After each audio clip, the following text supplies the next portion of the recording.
Hey guys, welcome to our learning academy. और जैसे कि आपको पता है ना कि CHSL 2019 2019 का टीयर 3 का रिज़ल्ट आज डिक्लेयर हो गया है, जो शेड्यूल था ऑलरेडी। सो उसी से रिलेटेड हम यहाँ पे थोड़ा उसकी एनालिसिस करेंगे, टीयर 3 की, as well as cut off जो हमारी क्या होगी वो हम बात करने वाले हैं। ठीक है, सो चलिए हम अपनी वीडियो शुरू करते हैं। सबसे पहली बात यहाँ पे आप देख सकते हो, मैं थोड़ा आपको दिखा दूँ।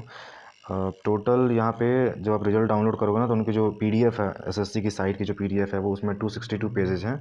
और जो लास्ट लड़का सेलेक्ट हुआ है वो 13,000 के आसपास लड़के सेलेक्ट किए गए, राइट।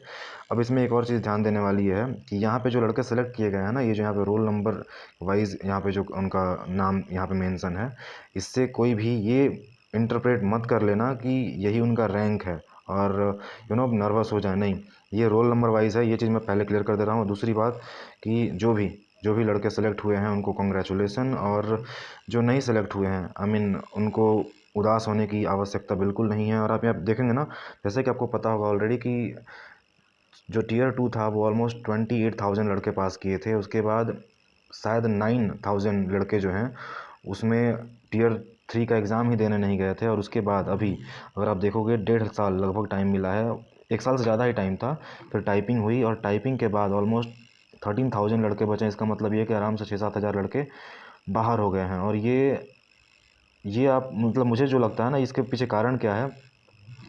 एक तो कारण ये हो सकता है कि मैं पर्सनली ऐसे बहुत सारे लड़कों को जानता हूँ जो कि ऑलरेडी कहीं ना कहीं पहले से सिलेक्टेड हैं। तो वो लड़के उनकी CGL में, जैसे मान लीजिए CGL में इतनी टाइपिंग नहीं मांगी जाती है, तो CGL में सेलेक्टेड है तो उन्होंने इतनी प्रैक्टिस नहीं करी थी। दूसरी बड़ी बात यह है कि मान लीजिए कोई लड़का ऐसा है जो कि कैटेगरी वैसे होता ना, क्वालिफाई किया था, और वो कहीं ना कहीं उसको पता था कि वो कट ऑफ के आसपास ही है, तो वो भी उतना सीरियस नहीं था। और देखा जाए तो कुछ लड़के ऐसे होंगे जिनको दिक्कत हुई होगी।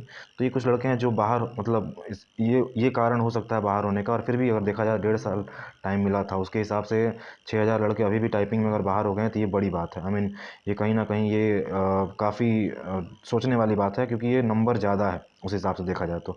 और इसके आगे अगर मैं बात करूँ तो जो लड़कों का इसमें नाम आ चुका है, उनको अब डॉक्यूमेंट वेरिफिकेशन के लिए फोकस करना चाहिए। और उनको अभी जल्दीबाजी करने की ज़रूरत नहीं, क्योंकि SSC है और ये SSC आराम से चलेगी।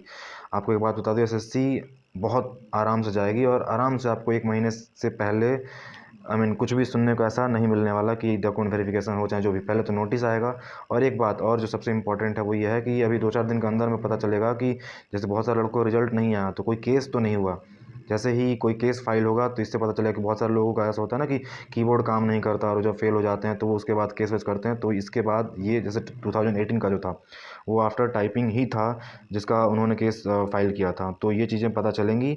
और स्पेशली एक बात बता दूं, डॉक्यूमेंट वेरिफिकेशन में EWS जो कैंडिडेट हैं, क्योंकि 2019 में ही EWS आया था, तो ये पहली वैकेंसी थी। उसके बाद जब SSC में CHSL का जो वैकेंसी क्लियर होने वाली है, तो उनको थोड़ा ज़्यादा ध्यान देने की ज़रूरत है, क्योंकि बैक डेट का ही यहाँ पे डॉक्यूमेंट मांगा जाएगा। सो आप थोड़े तैयार रहें, राइट।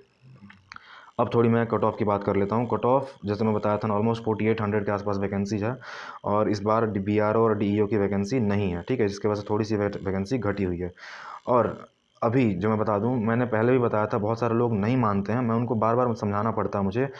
अभी जो 8 मार्च को जो डेट पड़ा है CGL 2019 का, 2019 का, अगर वो केस ख़त्म हो जाती है, अगर वो उसका रिज़ल्ट आ जाता है, तो मैं गारंटी देता हूँ कि जो भी मैंने कट ऑफ बताया है, गारंटीड उतना ही कट ऑफ जाएगा।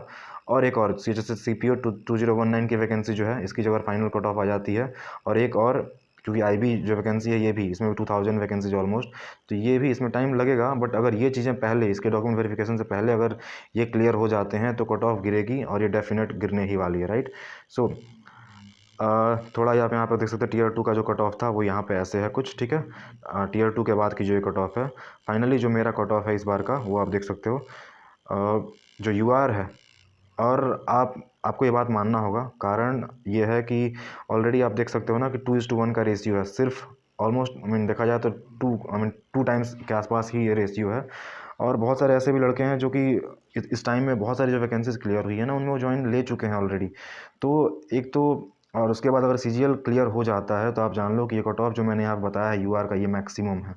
आई मीन 228 से 230 का जो कट ऑफ है ना, ये इससे कम ही रहने वाला है। और ये जो ऑलरेडी जो बढ़ना था ना, जो देखे आपने देखा होगा, जो आप कंपेयर करते हो टीयर 2 से टीयर 3 जो बढ़ा था, वो इसमें ऑलरेडी टीयर 1 से टीयर 2 में उतना बढ़ चुका है। सो ये आप चीज़ों आपको ये चीज़ें समझनी होंगी। और जो ओबीसी का कट ऑफ है वो हमारा 222 से 215, ईडब्ल्यूएस का 215 से 218, एससी का 210, एसटी का 205। और बस इतना ही है। और अगर आपको ये वीडियो अच्छी लगी हो देन आप आपको पता है आपको क्या करना है। और thank you, have a nice day, God bless you all.